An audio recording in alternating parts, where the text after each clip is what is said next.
You need your bodyguard to be quick. And Gaz is as quick as they come.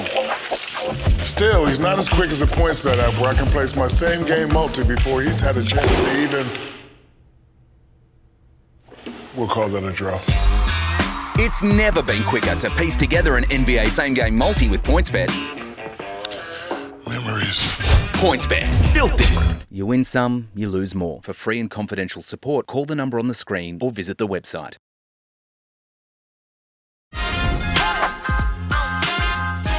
Aces, I can promise you that not all sunglasses are built the same. RIXX Eyewear is crafted for durability, clarity and style that lasts. And we're so confident that we back ourselves with a 90-day free returns policy just in case they're not a perfect match. Use Aces for 20% off site-wide and find your fit right now at rixeyewear.com.au. Now let's get into the show.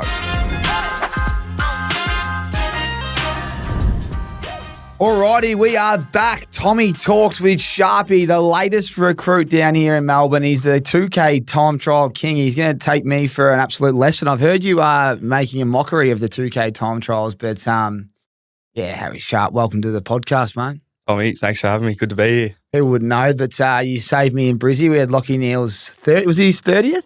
30th, yeah. That's where we first met, and geez, you're a good fella, and I didn't realise how good a footballer you were as well, but you saved me that weekend, and I need to let everyone know how good of a bloke you are before we start, because I didn't read the memo, as you know. You don't look at the fine print, and it was the races the next day after the 30th, and you conjured up a full suit for me in 4 hours. I did, yeah. It was an early start, but door-to-door delivery, and it was we were set for the day. It was beautiful. Oh, mate, it was a big day, but it was a great day. How you going anyway? May I add, you were probably the best dressed there as well. I was best dressed, the little tissue pocket square, just to make sure that we had something going in there. Yeah. Mate, how are you? How's Melbourne going? Very well. Yeah, going well. Loving it. Settled in, great group of boys. Seeing a lot of schoolmates and actually moved in last week, so I'm feeling very settled and loving everything so far. A bit of backstory for everyone that doesn't know you, that's listening, but Ballarat boy, picked up by Brizzy while still at school, had to go to school up in Brizzy, meet new friends for a year whilst playing AFL, and you were in Brisbane's list for how many years? I was there for 4 years. 4 years, and now you're down at the D's and you're the latest recruit. So plenty to talk about in the footy world.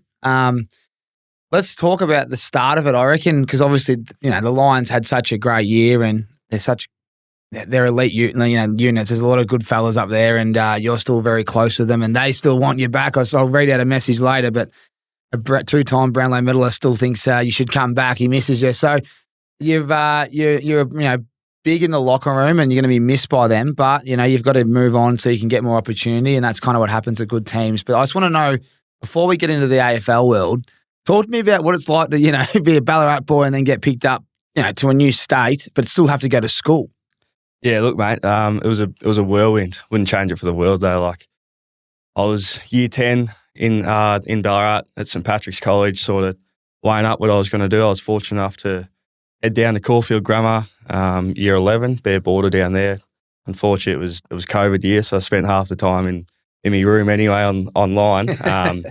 But that was a great experience and a lot of connections made that I can, keep in touch nowadays. Down here, being in Melbourne.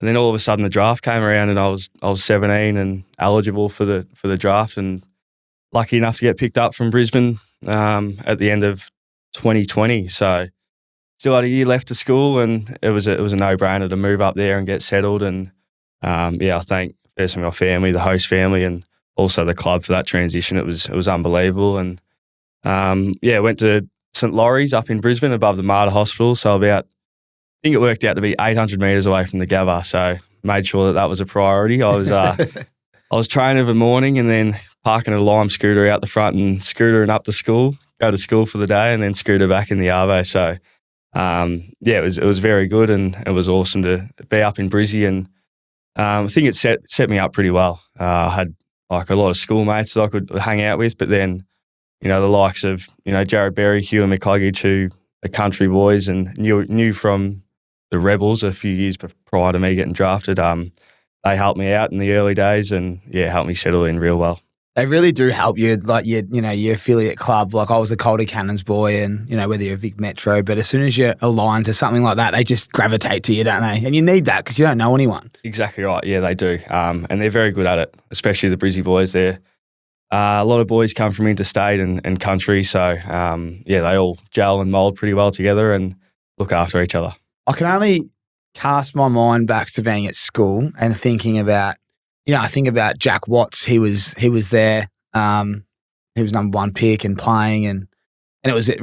We know how tough it was for him, but for you, what was it like? What was it like? They obviously you were probably wearing your line shorts at times. And who knows what you were doing? But it's just something that it's not a massive AFL town, but it's getting much bigger. But looking back now, 4 or 5 years later, must have been pretty cool. It was pretty cool. It was special.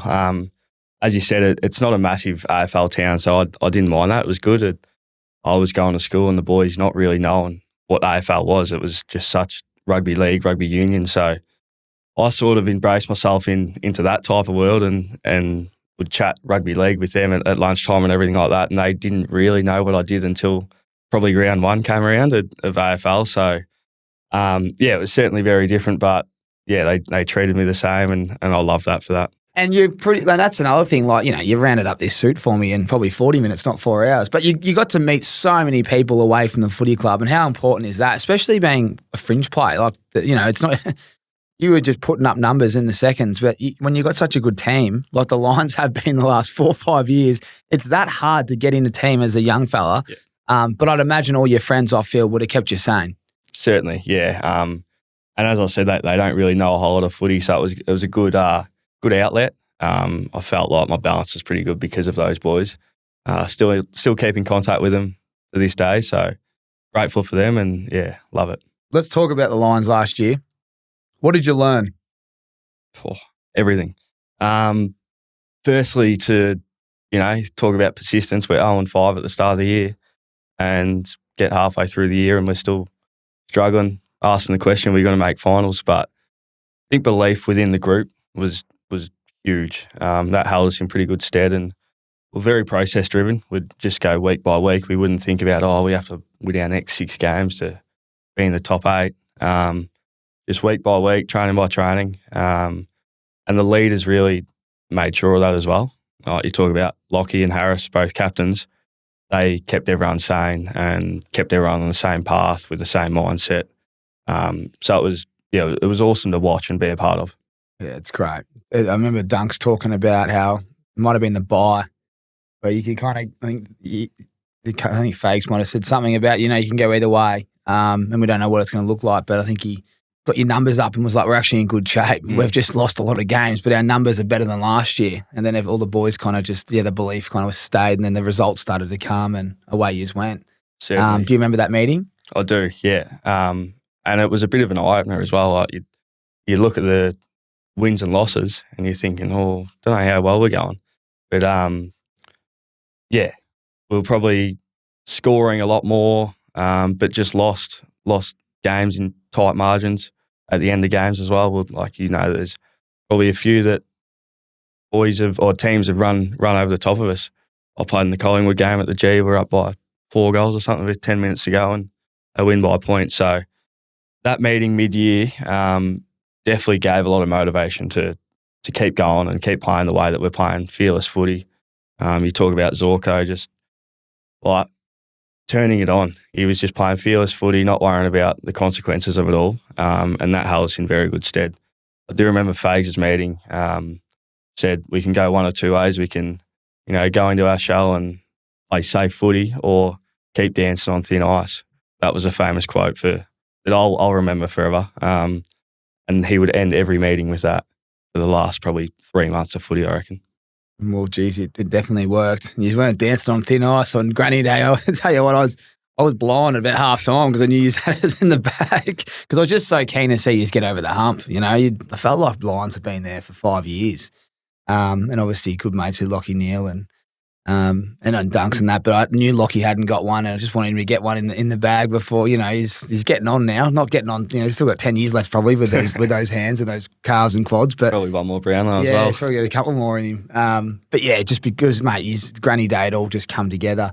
Especially with the two weeks prior to that, like just getting over the line at GWS and then crack a game of the G against Geelong, like just unbelievable. What was Joey like after that sausage roll against my Giants? I know he's such a humble man, and he probably knew that he was going to wrap him up, but like was there any banter after that? Like, can you remember any moments throughout the week? Famous Joey, just nonchalant, just kick the goal. Didn't really care a whole lot. On to the next week. That's just how he is, and everyone loves him for that. So no, there was no carry on from him. He is a little bit cheeky and funny about it, but yeah, everyone knew it was going through. He doesn't miss from that spot. It's crazy how he's been kind of crucified by the external world about his goal kicking, and that's one of the hardest kicks at goal you can do for a left footer as well. From that spot, that moment. Anyway. But the best thing about him, he doesn't let anyone tell him or doesn't read into anything. So, yeah, it's certainly something I've learned off him. Was it a shock that he finished up for you? No, not a whole lot, no. Like he's probably got 3-4 years left of footy, but family's everything, and he's had a great career, so it wasn't a shock, and I was happy for him to finish off with a flag. Yeah, we'll get onto the D's soon because you're a D now. But while we're at the Lions, I want to know, because this is more. I'm not concerned, but I want to know who's there. Who's someone that's going to take his spot? Like, how can you see the Lions, filling? You can't fill it. You can't chuck another Joe Danaher down there, but what do you think they're going to do with their forward line? I think Logan Morris will, definitely step up. You saw him last year, play with so much flair and excitement. Henry Smith, who I was drafted with, he's a great ruckman, dominates the twos every week. So I think his opportunity will come, which is exciting for him.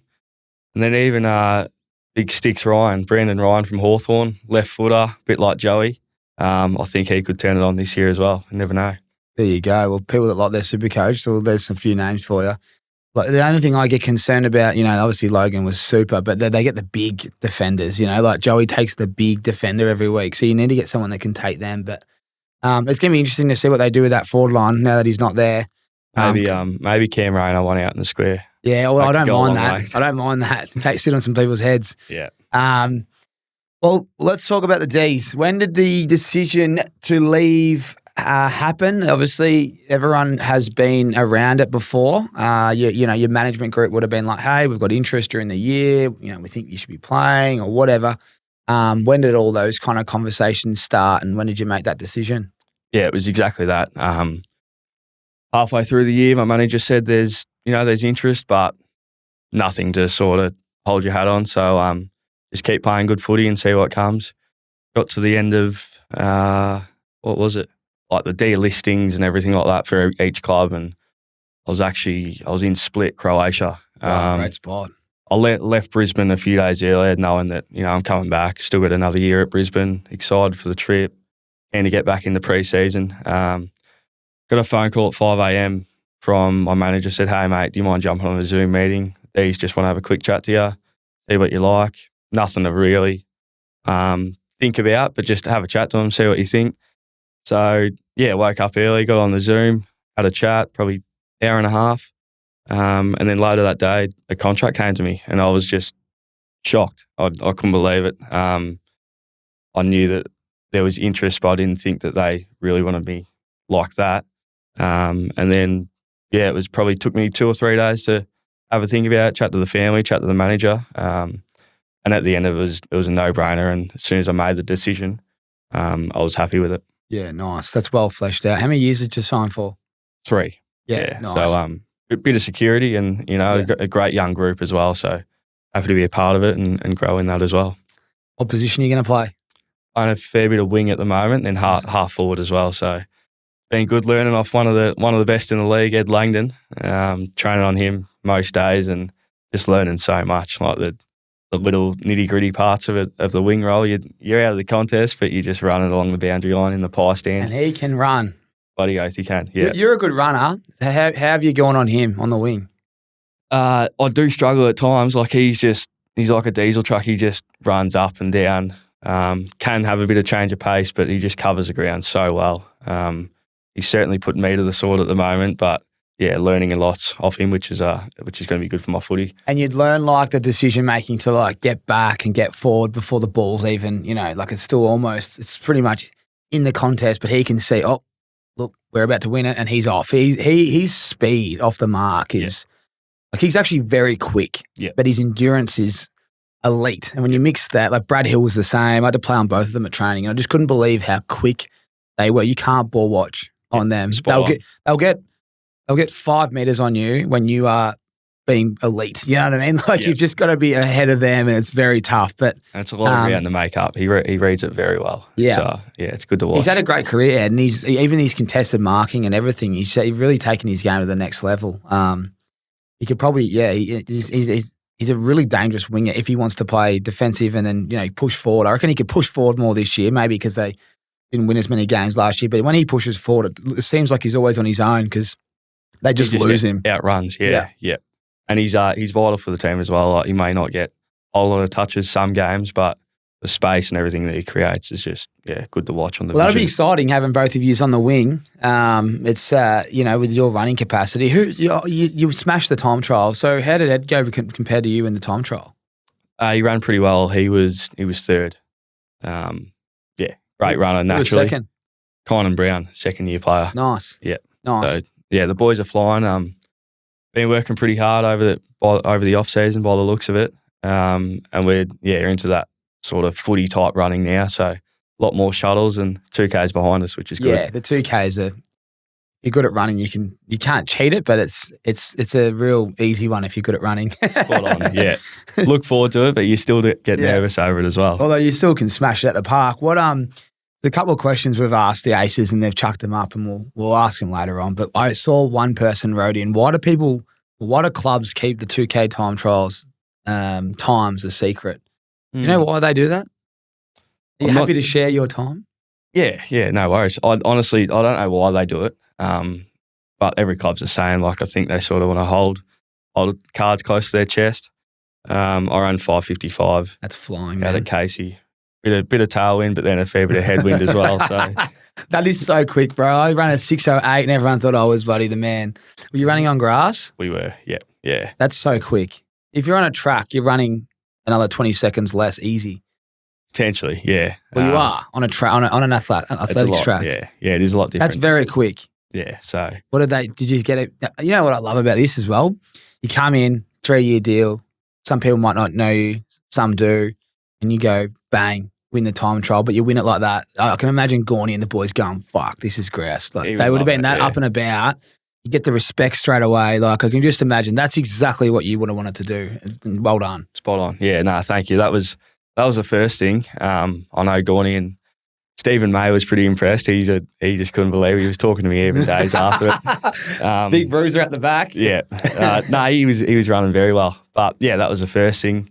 Come in and run well in the 2K, but then that was done. So all the footy, do the talking, and just work hard from here. Well, imagine Maisie be whacking it on his left peg and kicking it to you a lot, being in the wingman. So that's what I mean. You get the respect of the group early and start training, and then the footies come out and you can show them your running, ability in training. It's awesome. Yeah, especially when you're not on Ed. When they start, they let you train up, but once they put you on the same team, it'll be very fun. Yeah, it's exciting. Not sure what's to come, but hopeful to be playing on the wing alongside him. It'll be good. Let's talk about inside. Like you got machines on the inside. What are you learning from them? And the midfield. The midfield is stacked. Really, it's stacked. It is. Yeah. It's a great team on paper, and obviously there's a lot of injuries last year with track and Clary and stuff out for like a little bit of the year. Jack Viney is someone that I just admire.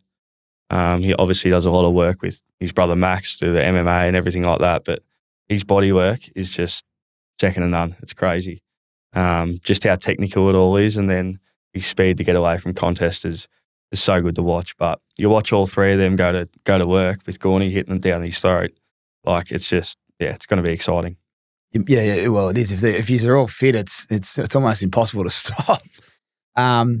let's go through the midfielders, the Bulls, other two Bulls. Like, Track, did he hurt his rib again? I read. He did, Was yeah. it minor? Minor, yeah. Okay. Yeah, he's back into training, just non-contact. Okay. Looking very fit. Yeah. They said that he come back in ripping nick. Very good nick. Ready Yep. to go. Yeah. And Clary? Yeah, he's in very good nick. He's running well. Just, crazy. Like, the amount of touches he gets in game. And he's clean hands, quick hands. It's very good to watch. Reminds you a lot of like Will Ashcroft or even Lockie as well. I've noticed over the past week or so he's pretty agile. Takes a man on the mark, and it's exciting to watch. So, keen to see all three of those midfielders this year. Yeah, it's going to be explosive, mate. And geez, the league's just getting tighter and tighter. Like, people are starting to talk about it now. You know how much I love my NFL, but it's coming to an end, and I don't know how many days there are, 40 odd days as we record this podcast left till round one. And you're starting to give your predictions and your tips, but when everyone's flying pre-season, it's that hard. And when you speak about that midfield that you've got at the D's, it's always been a strength. But if everyone's fit and firing, you get that right, you're going to win a lot of games. So super exciting, mate. What about moving into the new city? Like, where talk to me about.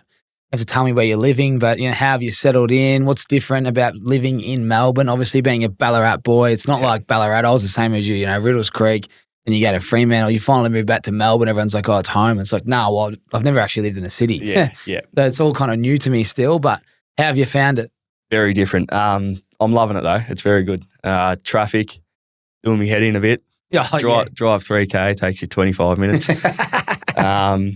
But no, very well settled now. I was lucky enough to live with Tom Fullerton pre-Christmas, an ex-Brizzy player. He's looked after me big time, especially being down here. And then, moved into Paran not long ago, about a week ago. So, all settled now.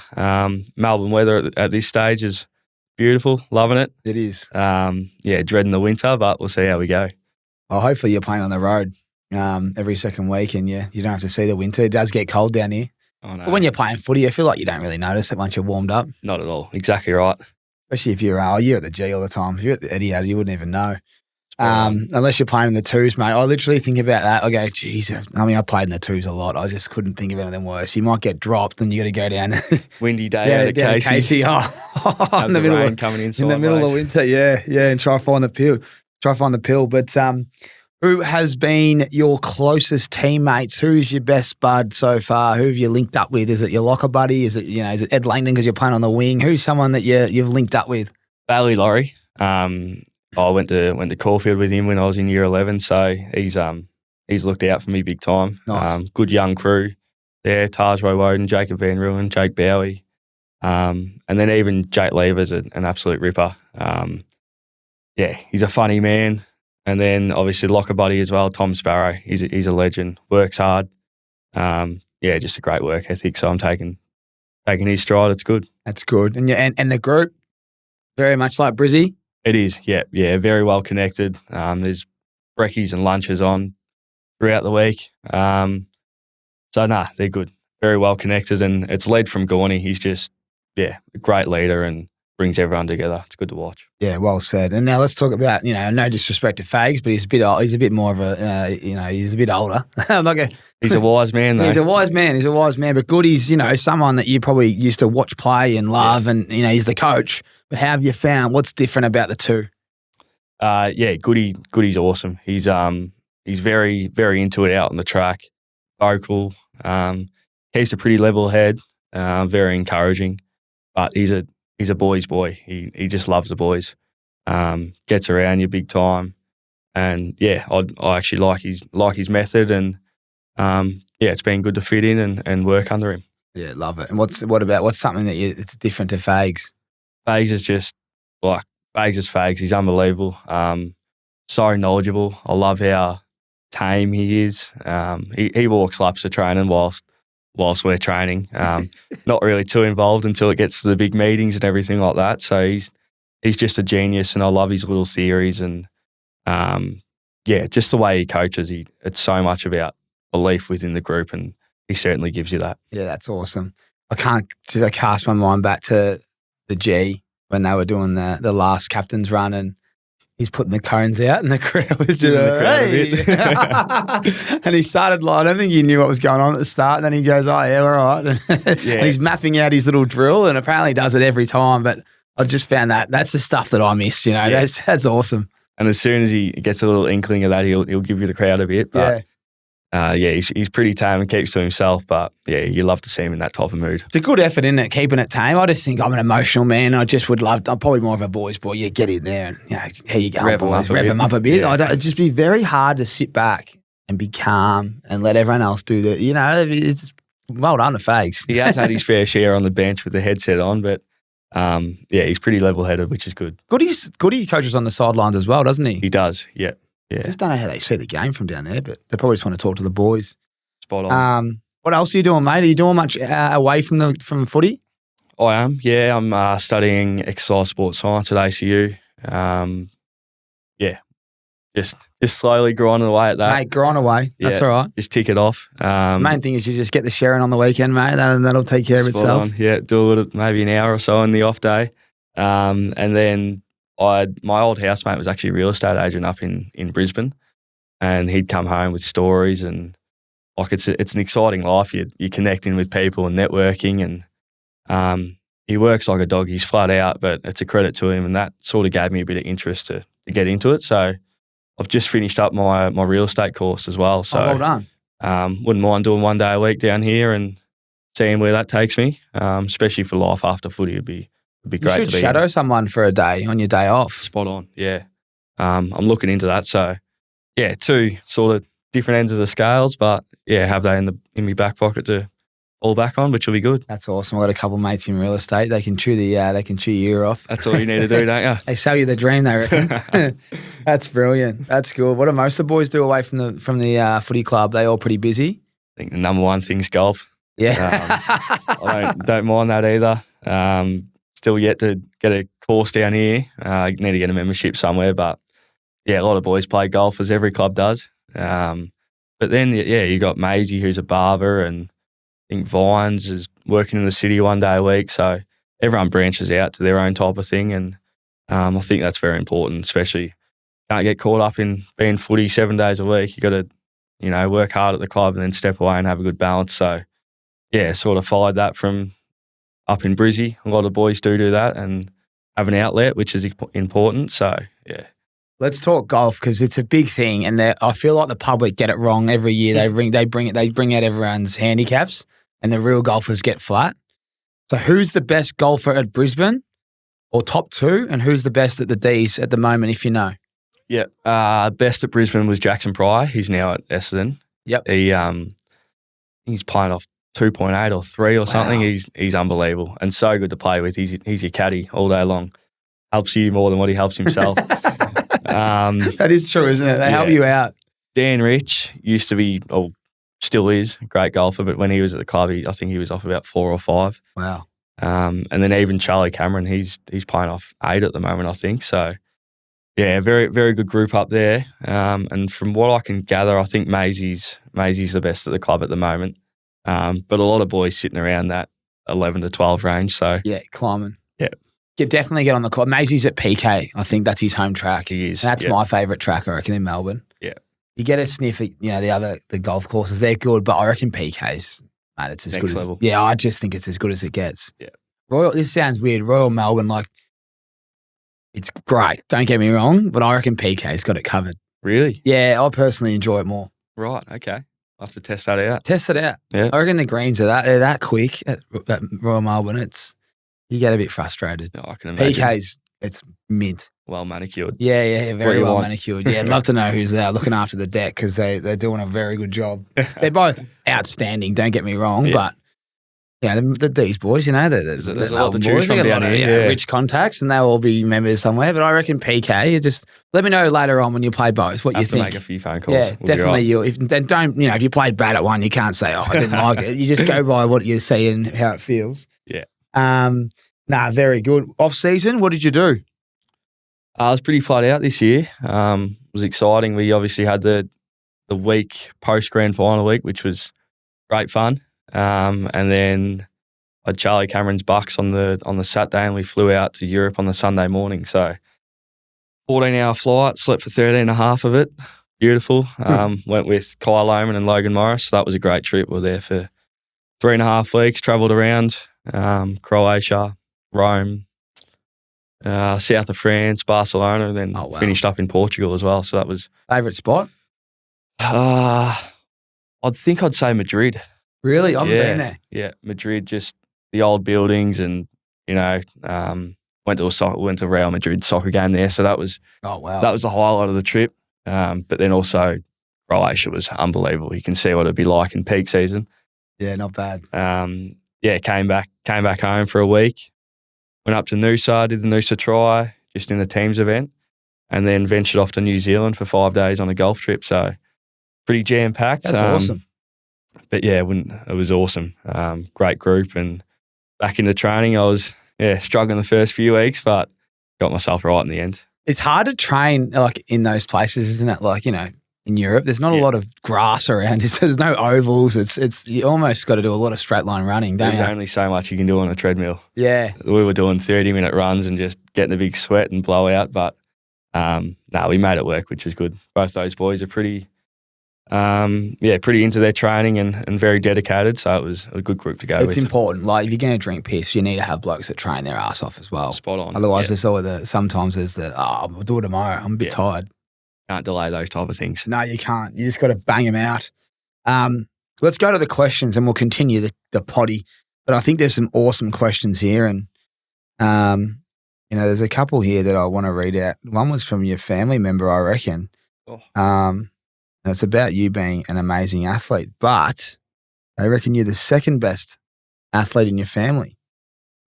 Is it true you are the best athlete in the AFL, but the second best athlete in your family? Liam Canny.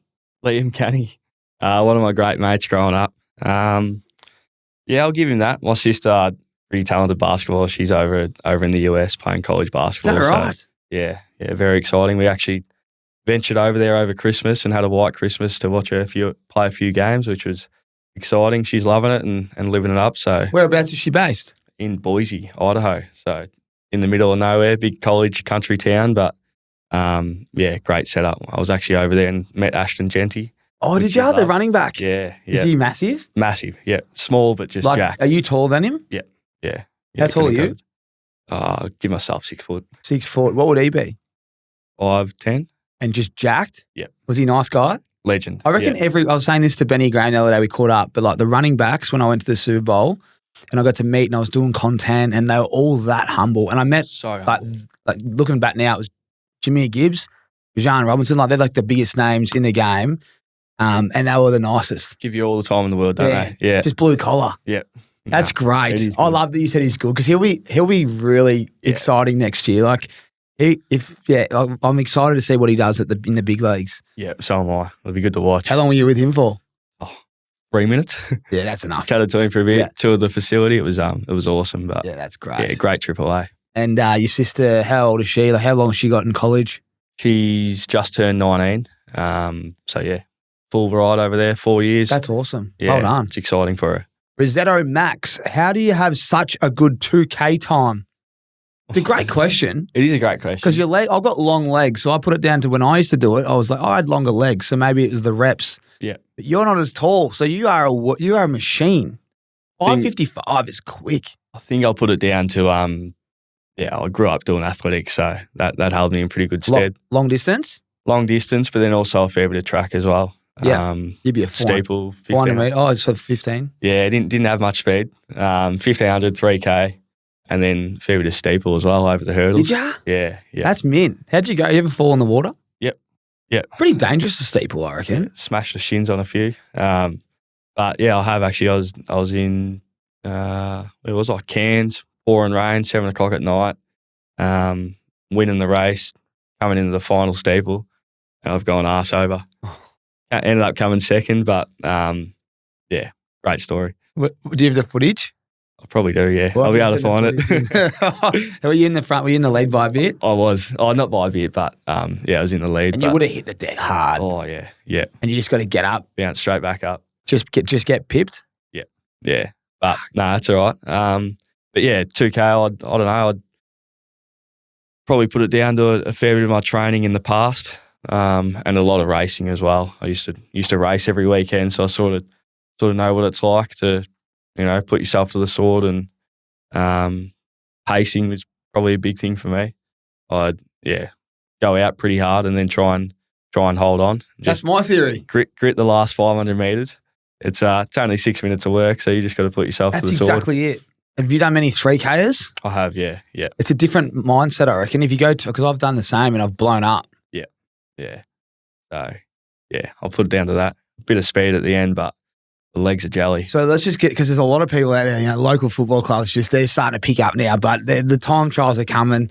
Some blokes wouldn't have done the work, but it's 2K. You can get away with it if you haven't done the work.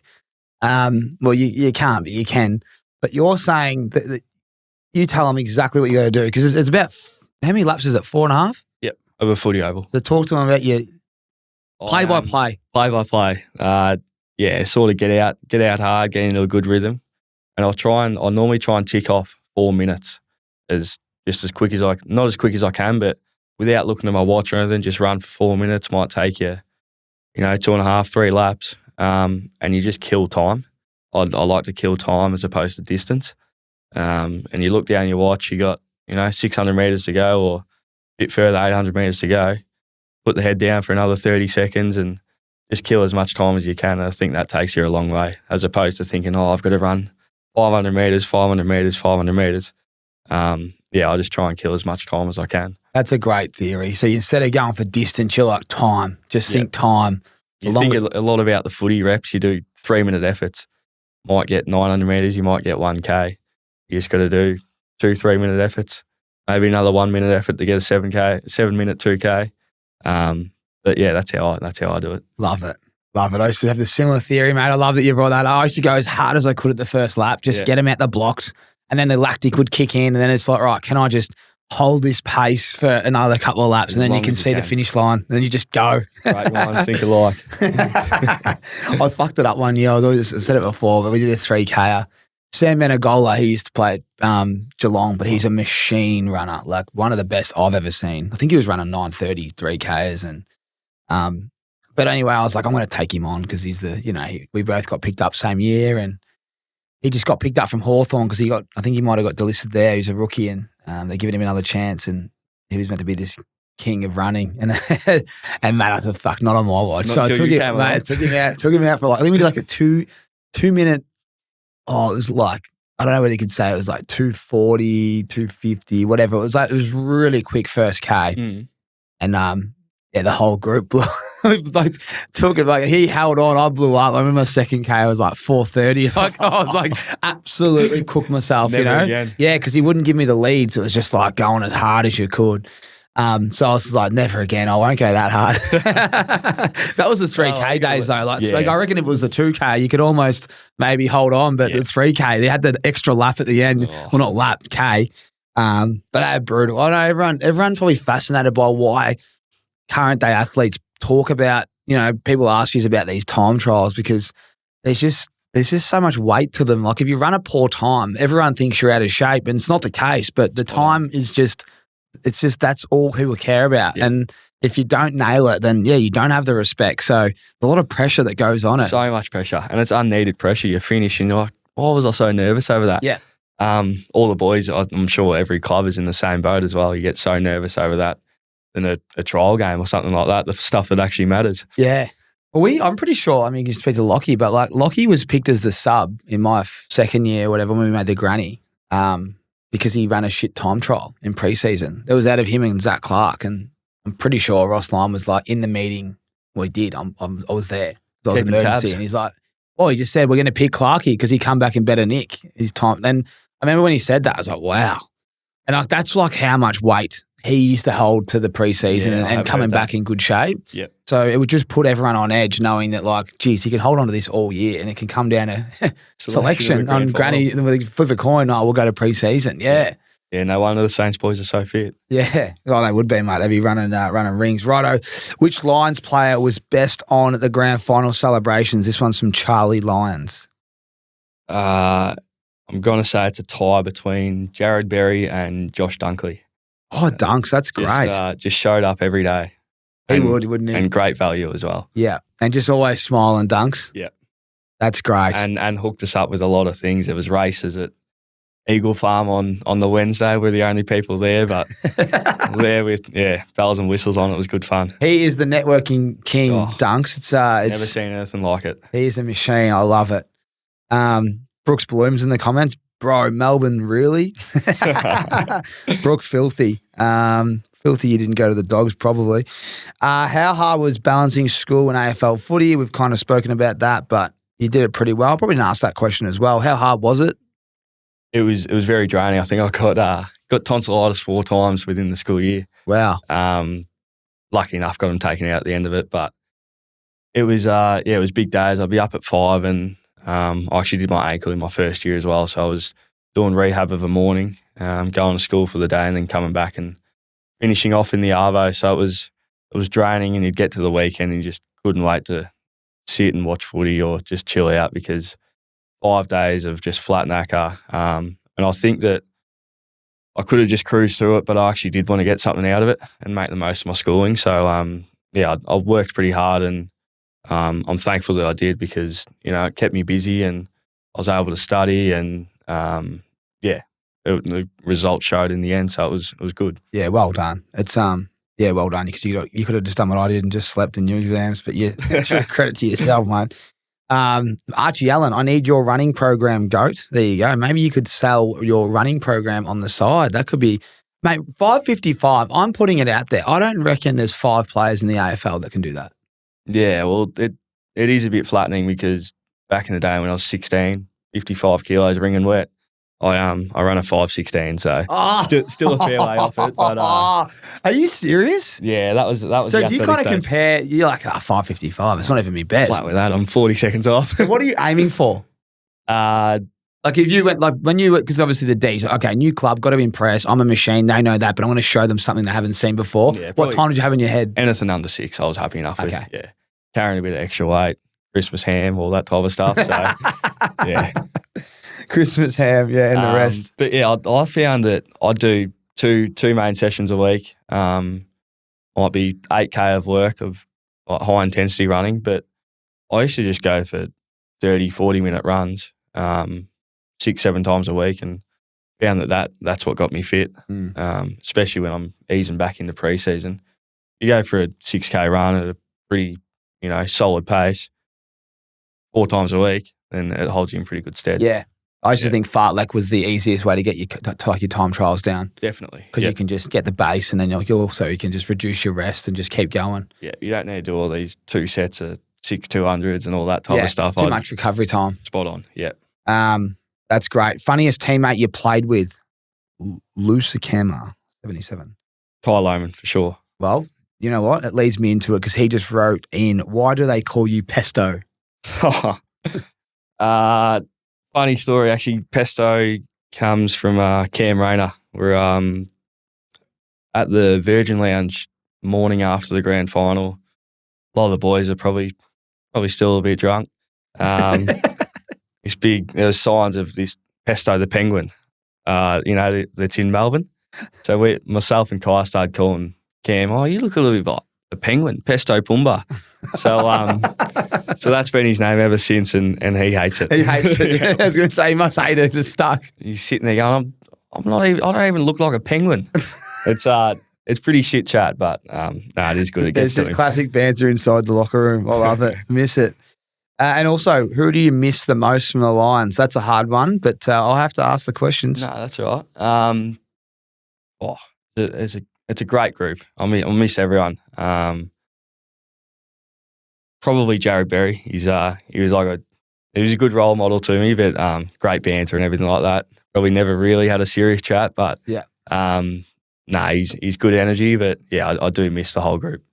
Love it. Still keep in contact though, so that's good. Well, Lockie Neal's written in, come back to Brizzy. I miss you, Sharp King, with a little X. One of the greats. He looked after me very well. Yeah, I love Lock. Yeah, he's a good man. I knew he spoke very fondly of you early days, and that's how we got to know each other. There's a lot of questions here about your running. Let's go back to another one. Hardest player you've played on so far? I'd say Joel Selwood. Ooh, just a tough nut. second game, I was obviously on the wing in the pie stand, but yeah, had a few contests with him where I watched him have a few contests, and he was, just flat out 100%. And yeah, I admire that for him, and tough player. So yeah, definitely him. Help me out here. Who's Grub? Grug? No, Grub. I reckon it's Grug. Grug is Kyle Oman. What's it like traveling with Grub? But it should be Grug. Yeah, he's a messy boy. But yeah, great energy. Never a dull moment. It actually comes from, if anyone knows the children's book Grug, the bloke with the big massive nose, mushroom haircut. That's where he gets his name from. There you go. I was going to say, because a grub is a grub. Yeah. Geez, he would have been on fire on grand final night. He was, yeah. Hey, I thought he was going to win the norm. He was a fair chance to, yeah. Hey? Was he stiff? Was he telling everyone that he should have won it? No, he wasn't. He was good. I think he kept that to himself. Did and he? Maybe a few, but no, he was in great form, and the entertainer as usual. It was good to be around. Ed Green. Why Melbourne? Was there anyone else knocking on the door? There was a few, but nothing like Melbourne. Nothing that was selling it to me or sort of even giving me the chance to. So yeah, Melbourne were probably the one and only, and I thought it was too good not to take up, and it was a business and career decision. So as I said, I'm happy to be here, and I'm excited for the future here. What will you miss the most about leaving the Lions? Like, what's the one thing that you won't be able to replace down here that you'll miss? I'd say the lifestyle. You wear shorts and tee all year round, and it puts you in a pretty good mood. You know, the sun's up at 6 a.m. every morning. Coffee shops are open from 5. Definitely the lifestyle, and yeah, may be able to be replaced down here, but we'll see how we go. Oh, not when it comes to winter, mate. You'll be all rugged up. Rude shock. This one's good. Josh Rochelle. He's written, is it true you say you're the king of Brizzy but only get into nightclubs because of Mitch Robinson? That's just shit chat. Terrible. No, not the king of Brizzy, but And can't get into any clubs without Mitchy Rob. Nah, not true at all. I think that bloke's banned from every club. So, nah, he's all right. He's a good man, Mitchy Robinson. That's good. That is good stuff from you. That is very good. Okay, a bit more of a serious one here. How has he felt about being emergency at Lions during finals? Yeah, it was a little bit bittersweet, to be honest, but it was just exciting. I was so happy to be there and be on the journey, really. Like, you're sitting up in the coach's box for all 4 finals games. Are you in the box for him? Yeah.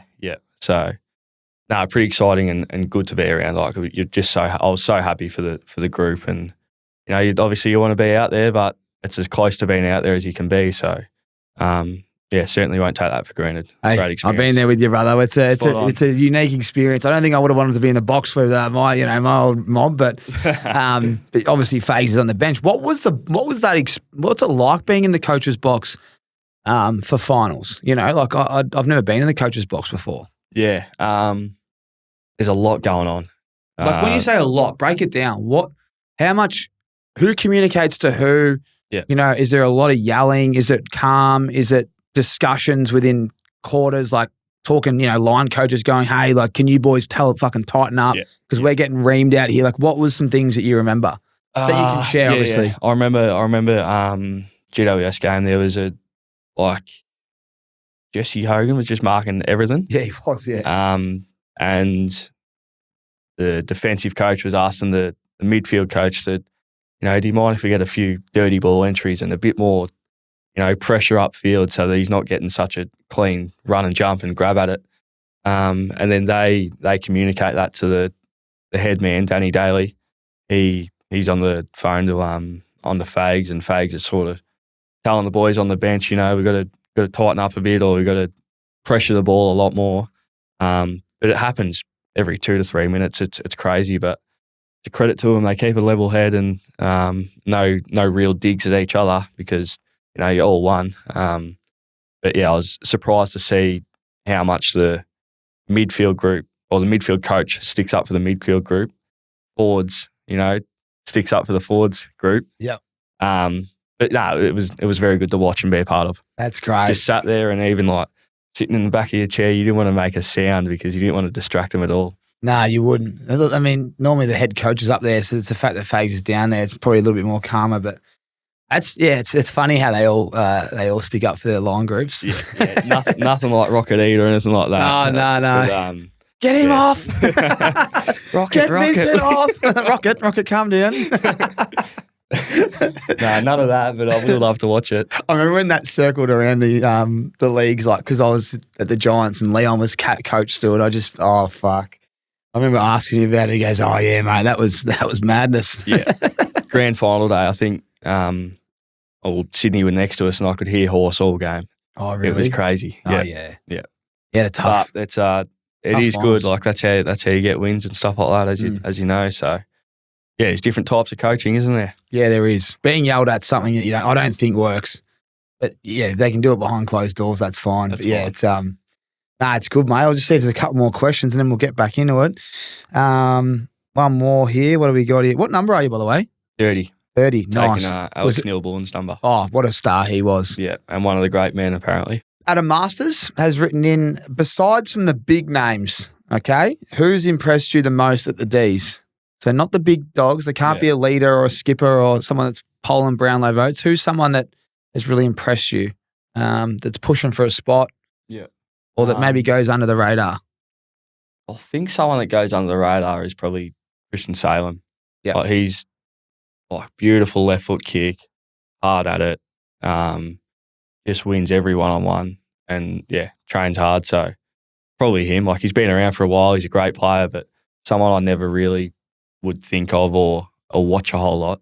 But training with him, he's on another level. Yeah, when he's firing, he's hard to stop. Very dangerous, yeah.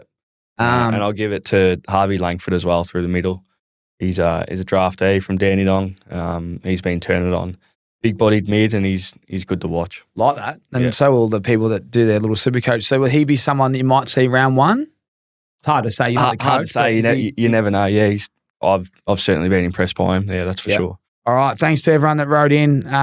Appreciate that. It's always good getting everyone's questions in. A bit of banter. Now, mate, we got to make sure you're looking sharp off the track. But you've been big for us. You've always wanted. You're a Melrose man, aren't you? Massive. Yep. Well, I've got you a brand new pair of Boston oysters. Stop it. Yeah. So chuck these on. Seafood.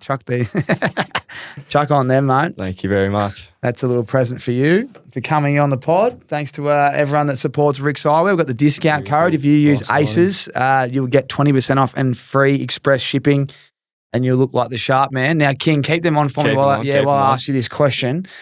Let's talk about travel. What is the coolest place you've been to in Australia? And then we'll go world. The most, the perfect place to take your RIXXies and why? Yeah. In Australia, I would say probably up north, up in Cairns. Pretty tropical up there. A few waterfalls. I haven't been there for a few years, but I remember it was very nice. Or even Noosa, great part of the world, Noosa. Noosa's just pumping now, isn't it? It is, yeah. Next level. Is that somewhere you'd go a fair bit, being at the Brizzy? Yeah. Hour and a half drive. Beautiful beaches up there. Surf club. There's nothing better. Where would you stay? I was lucky enough to stay at Peppers, just up the hill. Yeah. When we were there for triathlon. So, but then also got a few mates that have houses up there, which is very fortunate. Maybe give Dunks a call and stay there next time I go. Has he renovated that yet? Not yet, no. He reckons he's going to live there when he's done. Post footy. Wouldn't be bad. It's a nice place. I remember he put us up there. Gave him a little bit of heat going just from the family. Went up there for a family holiday. It's a spectacular little spot. Beautiful. Yeah. It's every house up there is. He's done well, Dunks. He's done well. And okay, you've just travelled the world pretty much this off season. You've done it all. But to take the RIXXies somewhere, where's a nice spot that some people might not have been, or they might have been, but it was just so impressive. I wouldn't mind going to Waikiki Beach in Hawaii. Not bad. I went there when I was about 14. I remember just cruising on the longboard and, drinking out of a coconut on the beach all day. Wouldn't be bad at all. Love that. That is great. I don't know how many people have said Waikiki. There might be one other that might be a first. That might be a first. First for what everyone. about Europe? I'd go back to Hvar, Croatia in a heartbeat. Yeah. Give us your best story in Croatia. Rented a boat one day. There was 5 of us. This guy barely spoke English. Paid him the €300 or whatever it was to take the boat out, and the world's your oyster. Go and do what you want with it. Bring it back by the end of the day. And we got halfway across the channel. We were trying to sort of zigzag across and go find a few restaurants on the different islands. Started to pick up a bit. Even the catamarans and stuff they had to stop for a little bit, so it was pretty choppy. There was 4 of us at the front of the boat trying to weigh it down at the front, and then one of us driving. Sort of started sinking and doing a big mono over over the main part of the canal bit. And finally got to shore and found out the bungs were out. Oh. So we were lucky not to be swimming in the middle of Havard. But, wow. Lucky to get away with it. And, Who was driving? one of my housemates. Yeah. Myself and Kyle were up the front. That's a nightmare. I wouldn't trust myself. I'd get someone else to drive it. Yeah. Bloody oath. We would put our life in his hands, but we got through, gave the bloke a call, and we had to get another boat. That's great. Not sure how you got back in the end, but yeah. What a place that is as well. Unbelievable. Just perching up, a couple of restaurants, go out, pumping. Was it busy when you were there? It wasn't, unfortunately. No. Not as busy? Busy enough, but I'd love to be there peak season. Yeah, well, you'd have to finish up the footy career, mate, because it's peak season's in the middle of your season. Exactly right. Well, mate, thank you so much for jumping on. Can't wait to see you play. Hope you're settling into Melbourne nicely. But I know that you'll add a lot of value to the locker room and on the footy field for the D's, and all the D's fans out there are going to love you. I can see you and Eddie Langdon just running an absolute muck on the wing. It's going to be a tough day for midfielders if they're winning it on the inside and the out. If you guys are winning it on the inside and the outside, because it's a very well balanced midfield. So, mate, all the best. Fingers crossed you stay fit and available and dominate, and bring back some success to the D's, and hopefully you can play get to the finals and play on that home deck like all your fans have wanted. But thanks for jumping on, mate. Appreciate it. Thanks, Tommy. Thanks for having me. Done. And thanks to everyone that tunes in.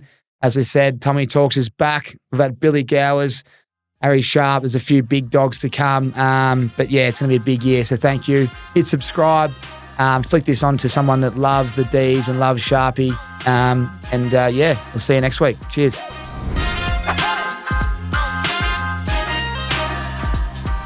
Aces, I know that's the end of the show, but here's a shameless plug for RIXX. It doesn't come without great value. Use our discount code ACES to get 20% off site-wide on us. And don't be worried about shopping eyewear online. We'll give you our 90-day free return policy just in case they're not the perfect fit. Head over to rixeyewear.com.au and find your fit today.